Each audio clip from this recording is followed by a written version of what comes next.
Mastering എഡ്യൂടെക്കിലേക്ക് എല്ലാവർക്കും സ്വാഗതം. അപ്പോൾ നമ്മൾ പവർ പോയിന്റ് പഠിച്ചു കഴിഞ്ഞു. വേഡും എക്സലും പവർ പോയിന്റും പഠിച്ചു കമ്പ്യൂട്ടറിൻ്റെ ഭാഗത്തു നിന്നുള്ളത്. ഇനി നമുക്ക് കുറച്ച് ഡീറ്റെയിൽ ആയിട്ട് കുറച്ച് കാര്യങ്ങൾ പറയാനുണ്ട്. അത് നമുക്ക് ഇടയ്ക്ക് ഡിസ്കസ് ചെയ്യാം. അപ്പോൾ നമുക്ക് ഇന്നത്തെ ക്ലാസ്സിൽ നമുക്ക് പ്രീവിയസ് ക്വസ്റ്റ്യൻസ് നോക്കാം. അതായത് പ്രീവിയസ് ആയിട്ട് വേഡ് എക്സൽ പവർ പോയിന്റ് പോർഷനിൽ നിന്ന് ചോദിച്ചിട്ടുള്ള ക്വസ്റ്റ്യൻസ് ആണ് നമ്മൾ ഇന്നത്തെ ക്ലാസ്സിൽ നോക്കാൻ പോകുന്നത്. അപ്പോൾ ഫസ്റ്റ് ക്വസ്റ്റ്യൻ എന്ന് പറയുന്നത് to place something in the same position on every slide of presentation automatically insert into, അതായത് എന്തെങ്കിലും ഒരു ലോഗോയോ ഒരു ഇമേജോ എന്തെങ്കിലും നമുക്ക് എല്ലാ സ്ലൈഡിലും ഒരേ പൊസിഷനിൽ വരണമെന്നുണ്ടെങ്കിൽ, ഇപ്പോൾ ഒരു ഓർഗനൈസേഷൻ്റെ പ്രസൻറ്റേഷൻ ആണെങ്കിൽ അതിൻ്റെ ലോഗോ നമുക്കിപ്പോൾ മുകളിൽ റൈറ്റ് സൈഡിൽ എവിടെയെങ്കിലും വരണമെന്നുണ്ടെങ്കിൽ നമ്മളത് എവിടെയാണ് ഇൻസേർട്ട് ചെയ്യേണ്ടത്? നമുക്ക് എല്ലാ സ്ലൈഡിലും വരണം. അങ്ങനെയാണെന്നുണ്ടെങ്കിൽ എവിടെ ഇൻസേർട്ട് ചെയ്യണം?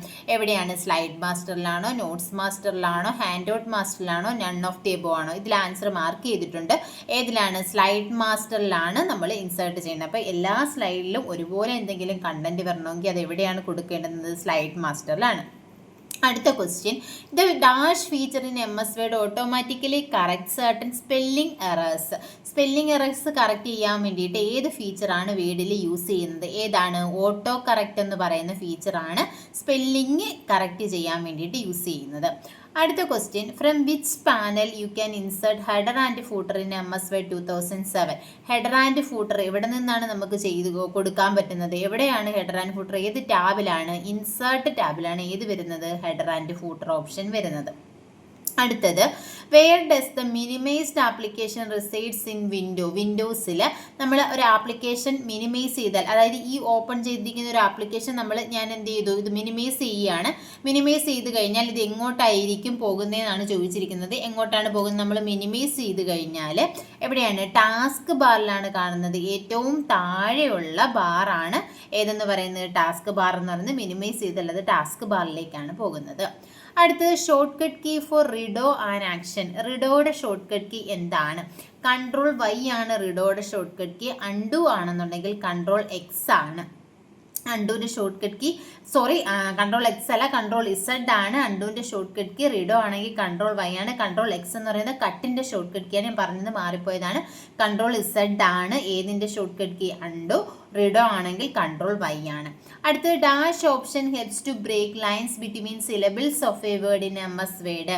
MS വേർഡിൽ എന്താണ്? ഒരു വേർഡ് ബ്രേക്ക് ചെയ്യാൻ വേണ്ടിയിട്ട് എന്താണ് ഹെൽപ്പ് ചെയ്യുന്നത്? ഏതാണ്? ഹൈപ്പർ ലിങ്ക് ആണോ, റാപ്പിഡ് ടെക്സ്റ്റ് ആണോ, ഹൈഫനേഷൻ ആണോ, ബ്രേക്ക് ലൈൻസ് ആണോ? ഏതാണ് യൂസ് ചെയ്യുന്നത്? ഹൈഫനേഷൻ ആണ് യൂസ് ചെയ്യുന്നത്. അടുത്ത ക്വസ്റ്റ്യൻ എന്ന് പറയുന്നത് which is not in MS. ഇത് ക്യാൻസൽ ചെയ്തിട്ടുള്ള ക്വസ്റ്റ്യൻ ആണ്. അടുത്തത്, when you enter data in a cell in Excel it also appears in the. അതായത് നമ്മൾ ഒരു സെല്ലിനകത്ത് ഒരു ഡേറ്റ എൻ്റർ ചെയ്താൽ അത് നമുക്ക് എവിടെയും കാണാൻ പറ്റും? ഫോർമുല ബാറിലും കാണാൻ പറ്റും. അതായത് നമ്മൾ എൻ്റർ ചെയ്യുന്ന, ഇപ്പോൾ ഒരു ഇക്വേഷൻ ആണ് കൊടുക്കുന്നതെങ്കിൽ ആ ഇക്വേഷൻ ഫോർമുല ബാറിൽ വരും. അതുപോലെ തന്നെ നമ്മൾ കണ്ടന്റ് ആണ് കൊടുക്കുന്നതെങ്കിൽ അതും നമുക്ക് ഫോർമുല ബാറിൽ കാണാൻ പറ്റും. അടുത്ത ക്വസ്റ്റ്യൻ എന്ന് പറയുന്നത്, if you want to increase or decrease line spacing by a percentage which option helps? അതായത് അതും ക്യാൻസൽ ചെയ്തിട്ടുള്ള ക്വസ്റ്റ്യൻ ആണ്. അടുത്ത നോക്കാം, font size is measured in. Font size എങ്ങനെയാണ് മെഷർ ചെയ്യുന്നത്? ഇഞ്ചിലാണോ, മില്ലിമീറ്ററിലാണോ, പോയിന്റ്സിലാണോ, പിക്സലിലാണോ? ഏതാണ്? പോയിന്റ്സ്. ഇപ്പോൾ 72 പോയിന്റ് അല്ലെങ്കിൽ 12 പോയിന്റ് എന്നാണ് പറയുന്നത്. ഫോണ്ട് സൈസ് മെഷർ ചെയ്യുന്നത് പോയിന്റ്സിലാണ്. അടുത്തത്, find and replace shortcut key. Find and റീപ്ലേസിൻ്റെ ഷോർട്ട് കട്ട് കീ എന്താണ്? Ctrl+H ആണ് ഫൈൻഡ് ആൻഡ് റീപ്ലേസിൻ്റെ ഷോർട്ട് കട്ട് കീ. ഇത് which tool allow us to send same letter to different address in MS word. അതായത് ഒരു letter തന്നെ പല ആൾക്കാർക്ക് സെൻഡ് ചെയ്യാൻ വേണ്ടിയിട്ട് നമ്മൾ വേർഡിൽ ഏത് ഓപ്ഷനാണ് യൂസ് ചെയ്യുന്നത്? മെയിൽ മെർജ് ആണ് യൂസ് ചെയ്യുന്നത്. മെയിൽ മെർജ് എന്ന് പറഞ്ഞാൽ മെയിൽ മെർജിന് മെയിനായിട്ട് 2 പാർട്ടുണ്ട്. ഏതാണ്? ഒരു മെയിൻ ഡോക്യുമെൻറ്റും ഒരു ഡേറ്റാ സോഴ്സും. ഈ മെയിൻ ഡോക്യുമെൻറ്റിനെയും ഡേറ്റാ സോഴ്സിനെയും തമ്മിൽ കമ്പൈൻ ചെയ്യുന്നതിനാണ് മെയിൽ മെർജ് എന്ന് പറയുന്നത്. ഡേറ്റാ സോഴ്സ് എന്ന് പറഞ്ഞാൽ list of names and address ആണ്. ഇപ്പോൾ ഒരു ലെറ്റർ നമ്മളൊരു ബർത്ത്ഡേ പാർട്ടിക്ക് ഇൻവൈറ്റ് ചെയ്യുക, അതാണെന്നുണ്ടെങ്കിൽ ഒരു കണ്ടന്റ് തന്നെ എത്ര 10, 15, 50 പേർക്ക് നമുക്ക് അയക്കേണ്ടി വരും. അപ്പോഴാണ് നമ്മൾ മെയിൽ മെർജ് യൂസ് ചെയ്യുന്നത്. അടുത്ത, shortcut key to move cursor to the beginning of a document. ഒരു ഡോക്യുമെൻറ്റിൻ്റെ ബിഗിനിങ്ങിലേക്ക് കഴ്സർ മൂവ് ചെയ്യാനുള്ള ഷോർട്ട് കട്ട് കീ എന്താണ്? Ctrl+Home ആണ്. അടുത്തത്, Ctrl+X ഈസ് യൂസ്ഡ്. നമ്മൾ നേരത്തെ പറഞ്ഞു Ctrl+X എന്താണ്? Cut the selected text. Select ചെയ്തിരിക്കുന്ന ടെക്സ്റ്റിനെ കട്ട് ചെയ്യാനാണ് Ctrl+X യൂസ് ചെയ്യുന്നത്. Ctrl+C ആണെങ്കിൽ കോപ്പിയാണ്, Ctrl+V ആണെങ്കിൽ പേസ്റ്റ് ആണ്. അടുത്തത് which button in MS Word 2007 contain basic file management commands. Word 2007 basic ആയിട്ടുള്ള ഫയൽ മാനേജ്മെൻറ്റ് കമാൻഡ്സ് ഏത് ബട്ടണിലാണുള്ളത്? സ്റ്റാർട്ട് ബട്ടൺ ആണോ, ബേസിക് ബട്ടൺ ആണോ, ഹോം ബട്ടൺ ആണോ, നൺ ഓഫ് ദി എബോവ് ആണോ? ഏതാണ്? ബേസിക് വേഡ് 2007 ബേസിക് കമാൻഡ്സ് ഉള്ളത് ഓഫീസ് ബട്ടണിലാണ്. ഓഫീസ് ബട്ടൺ എന്ന് പറയുന്ന ഒരു ഓപ്ഷൻ നമുക്ക് ഇതിനകത്തില്ല. അപ്പോൾ ആൻസർ എന്ന് പറയുന്നത് നൺ ഓഫ് ദി എബോവ് ആണ്. അടുത്തത് to select an entire column in Excel. ഒരു എക്സലിനകത്ത് ഒരു കോളം ഫുള്ളായിട്ട് സെലക്ട് ചെയ്യണമെങ്കിൽ ഷോർട്ട് കട്ട് കീ എന്താണ്? Ctrl+Spacebar ആണോ, Ctrl+Arrow key ആണോ, Ctrl+C ആണോ, Shift+S ആണോ? ഏതാണ്? Ctrl+Spacebar ആണ് യൂസ് ചെയ്യുന്നത്. അടുത്തെന്ന് പറഞ്ഞാൽ cell B12 on sheet 2 can be referred from sheet 1. അതായത് ഷീറ്റ് 2 സെൽ B2നെ നമുക്ക് ഷീറ്റ് 1 നിന്ന് റെഫർ ചെയ്യണമെങ്കിൽ എങ്ങനെയാണ് നമ്മൾ റെഫർ ചെയ്യുന്നത്? Sheet 2 exclamation B12 cell B12 on sheet 2. Sheet 2 cell B12 can be referred from sheet 1. അപ്പം എങ്ങനെയാണ് റെഫർ ചെയ്യുന്നത്? നമ്മൾ ഷീറ്റ് 2 എക്സ്ക്ലമേഷൻ B12 ഏത് ഷീറ്റാണെന്ന് കൊടുക്കുക, എക്സ്ക്ലമേഷൻ മാർക്ക് കൊടുക്കുക, സെല്ല് കൊടുക്കുക. അടുത്ത ക്വസ്റ്റ്യൻ എന്ന് പറയുന്നത് which shortcut key open font dialog box in MS Word. MS Wordലെ ഫോണ്ട് ഡയലോഗ് ബോക്സ് ഓപ്പൺ ആവാനുള്ള ഷോർട്ട് കട്ട് കീ എന്താണ്? Ctrl+Shift+F ആണ്. അതുപോലെ തന്നെ Ctrl+D shortcut key use ചെയ്താലും ഫോണ്ട് ഡയലോഗ് ബോക്സ് ആണ് ഓപ്പൺ ആയിട്ട് വരുന്നത്. അടുത്തത് in Excel a valid cell address is like. എക്സലിനകത്ത് ഒരു സെൽ അഡ്രസ് എങ്ങനെയാണ് കാണപ്പെടുന്നത്? A10 എന്നാണോ, 10A ആണോ, ആമ്പസൈൻഡ് A ആണോ, ആമ്പസൈൻഡ് A10 ആണോ? ഏതാണ്? A10 എന്നാണ്. A എന്ന് പറയുന്നത് എന്താണ്? കോളം നെയിമും 10 എന്ന് പറയുന്നത് റോ നമ്പറുമാണ്. അപ്പോൾ ABCD എന്നാണ് എക്സലിനകത്ത് കോളം റെപ്രസെൻറ്റ് ചെയ്യുന്നത്. 1 2 3 എന്നാണ് റോ റെപ്രസെൻറ്റ് ചെയ്യുന്നത്. അപ്പോൾ ഏത് കോളവും ഏത് റോയും ഇൻ്റർസെക്റ്റ് ചെയ്യുന്നതാണ്. ഇപ്പോൾ A എന്ന് പറയുന്ന കോളവും 10 എന്ന് പറയുന്ന റോയും ഇൻ്റർസെക്റ്റ് ചെയ്യുന്ന സെല്ലാണെങ്കിൽ ആ സെല്ലിൻ്റെ അഡ്രസ്സ് A10 എന്നായിരിക്കും. അടുത്തത് feature of MS Excel quickly completes A series of data. ഒരു സീരീസ് ഓഫ് ഡേറ്റ ക്വിക്കായിട്ട് പെട്ടെന്ന് നമുക്ക് കംപ്ലീറ്റ് ചെയ്യാൻ വേണ്ടി യൂസ് ചെയ്യുന്ന ഫീച്ചർ ഏതാണ്? ഓട്ടോ കംപ്ലീറ്റ് ആണോ, ഫിൽ ഹാൻഡിലാണോ, ഓട്ടോ ഫില്ലാണോ, സോർട്ടിംഗ് ആണോ? ഏതാണ്? ഓട്ടോ ഫിൽ ഫീച്ചറാണ് യൂസ് ചെയ്യുന്നത്. ഇപ്പം നമുക്ക് 1 to 100 വരെ നമുക്ക് ടൈപ്പ് ചെയ്യണം. അങ്ങനെയാണെന്നുണ്ടെങ്കിൽ നമുക്ക് എന്ത് ചെയ്താൽ മതി? 1 2 3 എന്ന് 2 നമ്പേഴ്സ് നമ്മൾ ടൈപ്പ് ചെയ്യുക. ടൈപ്പ് ചെയ്തതിന് ശേഷം അത്രയും സെല്ല് സെലക്ട് ചെയ്തിട്ട് നമുക്ക് താഴേക്ക് ഡ്രാഗ് ചെയ്ത് കഴിഞ്ഞാൽ 1 to 100 ഓട്ടോമാറ്റിക്കലി ഫില്ല് ചെയ്യും. അതുപോലെ തന്നെ സൺഡേ, മൺഡേ, അതുപോലെ അങ്ങനെയുള്ള ഏത് വാല്യൂസ് വേണമെങ്കിലും നമുക്ക് എന്ത് ചെയ്യാം? ഓട്ടോമാറ്റിക്കലി ഫില്ല് ചെയ്യാം. അതാണ് ഓട്ടോ ഫിൽ എന്ന് പറയുന്ന ഫീച്ചർ. അടുത്തത് grid lines can be displayed with the dash key combination in പവർ പോയിന്റിൽ ഗ്രിഡ് ലൈൻസ് ഡിസ്പ്ലേ ചെയ്യാൻ വേണ്ടി യൂസ് ചെയ്യുന്ന ഷോർട്ട് കട്ട് കീ എന്താണ്? Shift+F9 ആണ് യൂസ് ചെയ്യുന്നത്. അടുത്ത which is not a Unicode encoding form. ഇതിനകത്ത് യൂണീകോഡ് എൻകോഡിംഗ് ഫോം അല്ലാത്തത് ഏതാണ്? UTF-64 ആണ്. അടുത്ത ഫുൾ ഫോം ഓഫ് EBCDIC. ഇത് നമ്മുടെ ബേസിക് ആണ്. ഈ UTF-ഉം അതുപോലെ തന്നെ EBCDIC ഒക്കെ വേഡ് എക്സൽ പവർ പോയിന്റിൽ വരുന്നതല്ല, നമ്മുടെ കമ്പ്യൂട്ടർ ബേസിക്കിനകത്ത് വരുന്നതാണ്. EBCDIC എന്ന് പറഞ്ഞാൽ extended binary coded decimal interchange code എന്നതാണ്. അടുത്ത Excel display the address of active സെല്ലിൻ. ഒരു ആക്റ്റീവ് സെല്ലിൻ്റെ അഡ്രസ്സ് എക്സലിനകത്ത് എവിടെയാണ് ഡിസ്പ്ലേ ചെയ്യുന്നത്? ഫോർമുല ബാറിലാണോ, ടൈറ്റിൽ ബാറിലാണോ, സ്റ്റാറ്റസ് ബാറിലാണോ, നെയിം ബോക്സിലാണോ? എവിടെയാണ് ഒരു ആക്റ്റീവ് സെല്ലിൻ്റെ അഡ്രസ്സ് കാണപ്പെടുന്നത്? നെയിം ബോക്സിലാണ്. ഫോർമുല ബാറിൽ എന്താ വരുന്നത്? ആ സെല്ലിലെ കണ്ടൻറ്റോ അല്ലെങ്കിൽ അവിടെയുള്ള ഇക്വേഷനോ ഒക്കെ ആയിരിക്കും വരുന്നത്. അടുത്തത് a valid cell range in Excel is like. ഒരു വാലിഡ് ആയിട്ടുള്ള സെൽ റേഞ്ച് എങ്ങനെയാണ് റെപ്രസെൻറ്റ് ചെയ്യുന്നത്? കോളൻ യൂസ് ചെയ്തിട്ടാണ് റെപ്രസെൻറ്റ് ചെയ്യുന്നത്. അപ്പോൾ എങ്ങനെ വരും? A1 A10 എന്നായിരിക്കും വരുന്നത്. A1 മുതൽ A10 വരെ.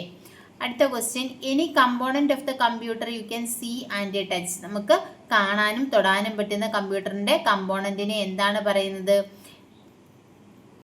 ഇവിടെ മാർക്ക് ചെയ്തേക്കുന്ന മാറിപ്പോയേക്കുന്ന software, peripheral, CPU and hardware. Sorry, ഇത് എന്താണ്? ക്യാൻസലായ ക്വസ്റ്റ്യൻസ് ആണ്. അപ്പോൾ നമുക്ക് തൊടാനും ടച്ച് ചെയ്യാനും പറ്റുന്ന പാർട്സിൽ നമുക്ക് എന്ത് പറയാം? ഹാർഡ്വെയർ എന്ന് പറയാം. അതുപോലെ തന്നെ പെരിഫറൽ ഡിവൈസസ് എന്താണ്? ഹാർഡ്വെയർ ഡിവൈസ് ആണ്. CPU എന്ന് പറയുന്നത് എന്താണ്? ഹാർഡ്വെയർ ആണ്. അപ്പോൾ ഈ ഒരു ഇതിലെല്ലാം എന്താണ്? ഹാർഡ്വെയർ ഡിവൈസസ് ആണ് കൊടുത്തിരിക്കുന്നത്. അതുകൊണ്ടാണ് ഈ ക്വസ്റ്റ്യൻ ക്യാൻസൽ ചെയ്തേക്കുവാണ്. അടുത്തത് which of the following views is the best view to use when you need to recognize your slides. നമുക്ക് എന്താണ് റീ ഓർഗനൈസ് യുവർ സ്ലൈഡ്സ്. നമ്മുടെ സ്ലൈഡ്സിനെ റീ ഓർഗനൈസ് ചെയ്യാൻ അല്ലെങ്കിൽ റീ അറേഞ്ച് ചെയ്യാൻ വേണ്ടിയിട്ട് ഏറ്റവും സ്യൂട്ടബിൾ ആയിട്ടുള്ള വ്യൂ ഏതാണ്? നോർമൽ ആണോ, ഔട്ട്ലൈൻ ആണോ, സ്ലൈഡ് സോർട്ടർ ആണോ, റീഡിംഗ് ആണോ? അപ്പോൾ എന്താ പവർ പോയിന്റ് പഠിച്ചപ്പോൾ നമ്മൾ പറഞ്ഞു സോർട്ട് ചെയ്യുക, അറേഞ്ച് ചെയ്യുക. സ്ലൈഡ് സോർട്ടർ വ്യൂ ആണ് എന്ത് റീ അറേഞ്ച് ചെയ്യാൻ വേണ്ടിയിട്ട് യൂസ് ചെയ്യുന്നത്. അടുത്തത് which of the following cannot be a part of email address. Email അഡ്രസ്സിന്റെ പാർട്ട് അല്ലാത്തത് ഏതാണ്? @ പീരീഡ് സ്പേസ് _ ഏതാണ്? നമ്മളൊരു ഇമെയിൽ അഡ്രസ് കൊടുക്കുമ്പോൾ എപ്പോഴും എന്ത് കൊടുക്കില്ല? സ്പേസ് കൊടുക്കാൻ പാടില്ല. അപ്പോൾ ഇമെയിലിന്റെ പാർട്ട് അല്ലാത്തത് എന്താണ്? സ്പേസ് ആണ്.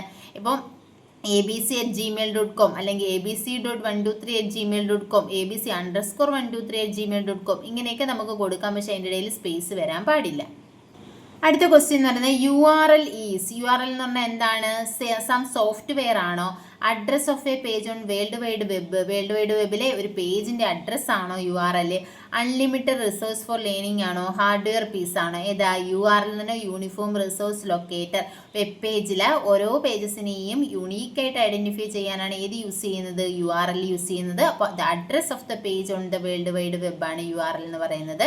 അടുത്ത which is the shortcut key to insert a new slide in a PowerPoint presentation. ഒരു പവർ പോയിന്റ് പ്രസന്റേഷനിൽ പുതിയ സ്ലൈഡ് ഇൻസേർട്ട് ചെയ്യാനുള്ള ഷോർട്ട് കട്ട് കീ ഏതാണ്? Ctrl+M ആണ്. അടുത്തത് which menu allow us to change the slide size in PowerPoint. പവർ പോയിന്റിലെ സ്ലൈഡിന്റെ സൈസ് നമുക്ക് ചേഞ്ച് ചെയ്യാൻ വേണ്ടിയിട്ട് എന്താണ് യൂസ് ചെയ്യുന്ന ഏത് മെനു ആണ്? ഡിസൈൻ ആണ്. അടുത്തെന്ന് പറയുന്നത് ഫുൾ ഫോം ഓഫ് MB. MBയുടെ ഫുൾ ഫോം എന്താണ്? മെഗാബൈറ്റ്. GB ആണെങ്കിൽ ജിഗാബൈറ്റ്, KB ആണെങ്കിൽ kilobyte. Which part of the computer is used for calculating and comparing. കാൽക്കുലേഷനും കമ്പയറിങ്ങിനും ഒക്കെ യൂസ് ചെയ്യുന്ന പാർട്ട് ഏതാണ്? ALU അല്ലെങ്കിൽ അരിത്തമെറ്റിക് ആൻഡ് ലോജിക് യൂണിറ്റ് ആണ്. അടുത്തത് effect applied to display when slide changes in slide show view. Slide show വ്യൂവിൽ slide show എടുക്കുമ്പോൾ സ്ലൈഡ് ചേഞ്ച് ചെയ്യുമ്പോൾ, അതായത് ഫസ്റ്റ് സ്ലൈഡ് മാറി രണ്ടാമത്തെ സ്ലൈഡ് വരുമ്പോൾ അല്ലെങ്കിൽ 2 മാറി 3 വരുമ്പോൾ എന്ത് എഫക്റ്റ് ആണ് അവിടെ അപ്ലൈ ചെയ്തിട്ടുള്ളത്? സ്ലൈഡ് ട്രാൻസിഷൻ ആണോ, കസ്റ്റം ട്രാൻസിഷൻ ആണോ, സ്ലൈഡ് അനിമേഷൻ ആണോ, കസ്റ്റം അനിമേഷൻ ആണോ? ഏതാണ്? Slide transition. ഒരു സ്ലൈഡ് കഴിഞ്ഞിട്ട് അടുത്ത സ്ലൈഡ് വരുന്നതിൻ്റെ ഇടയിൽ വരുന്ന എഫക്റ്റിനെ എന്ത് പറയാം? സ്ലൈഡ് ട്രാൻസിഷൻ എന്ന് പറയാം. അടുത്തത് which key is used to start a slide show. ഒരു സ്ലൈഡ് ഷോ സ്റ്റാർട്ട് ചെയ്യാനുള്ള ഷോർട്ട് കട്ട് കീ എന്താണ്? F5 ആണ്. അടുത്തത് dash refers the text that are positioned slightly higher than the text on a line. ഒരു ലൈനിലുള്ള ഒരു ടെക്സ്റ്റിന്റെ തൊട്ട് മുകളിലായിട്ട് ഒരു ടെക്സ്റ്റോ നമ്പറോ ഒക്കെ വരുവാണെന്നുണ്ടെങ്കിൽ അതിന് നമുക്ക് എന്ത് പറയാം? Super script. ഇപ്പം നമ്മൾ ഈ എഴുതിയിരിക്കുന്ന ഈ ഒരു ടൈപ്പ് ചെയ്തിരിക്കുന്ന ഈ ഒരു ലൈനിന് തൊട്ട് മുകളിലായിട്ട് ഇപ്പോൾ F2 എന്നുള്ളത് ഇവിടെ 2 മുകളിലാണ് വന്നെങ്കിൽ അത് എന്ത് പറയും? സൂപ്പർ സ്ക്രിപ്റ്റ് എന്ന് പറയും. F2ന്റെ ഈ 2 താഴെയാണ് വന്നിട്ടുള്ളതെങ്കിൽ അതിന് എന്ത് പറയാം? സബ്സ്ക്രിപ്റ്റ് എന്ന് പറയാം. ഇതാണ് സൂപ്പർ സ്ക്രിപ്റ്റ് ആൻഡ് സബ്സ്ക്രിപ്റ്റ്. അടുത്ത which function display current date and time in എക്സലിനകത്ത് നമുക്ക് ഇപ്പോൾ ഇന്നത്തെ ഈ നമ്മൾ വർക്ക് ചെയ്തുകൊണ്ടിരിക്കുന്ന ആ കറക്റ്റ് ടൈമും കറണ്ട് ആയിട്ടുള്ള ആ ഒരു ടൈമും ഡേറ്റും നമുക്ക് കിട്ടണമെങ്കിൽ ഏത് ഫംഗ്ഷനാണ് യൂസ് ചെയ്യുന്നത്? നൗ എന്ന് പറയുന്ന ഫംഗ്ഷനാണ് യൂസ് ചെയ്യുന്നത്. ടുഡേ കൊടുത്തു കഴിഞ്ഞാൽ കറണ്ട് ഡേറ്റ് മാത്രമാണ് കിട്ടുന്നത്. നൗ കൊടുത്തു കഴിഞ്ഞാൽ കറണ്ട് ഡേറ്റും ടൈമും നമുക്ക് കിട്ടും. അപ്പോൾ ഇത്രയുമാണ് ഇന്നത്തെ ക്ലാസ്സിൽ നമ്മൾ ഡിസ്കസ് ചെയ്യുന്ന ക്വസ്റ്റ്യൻസ്. ഇതെല്ലാം പ്രീവിയസ് ആയിട്ടുള്ള ക്വസ്റ്റ്യൻ ആണ്. പ്രീവിയസ് ക്വസ്റ്റ്യനിൽ കഴിഞ്ഞ എക്സാമുകൾക്ക് ചോദിച്ചിട്ടുള്ള ക്വസ്റ്റ്യൻ അതുപോലെയാണ് തന്നിരിക്കുന്നത്. ക്ലാസ്സിൽ ഇഷ്ടപ്പെടുവാണെങ്കിൽ ലൈക്ക് ചെയ്യുക, ഷെയർ ചെയ്യുക, കമൻറ്റ് ചെയ്യുക. താങ്ക്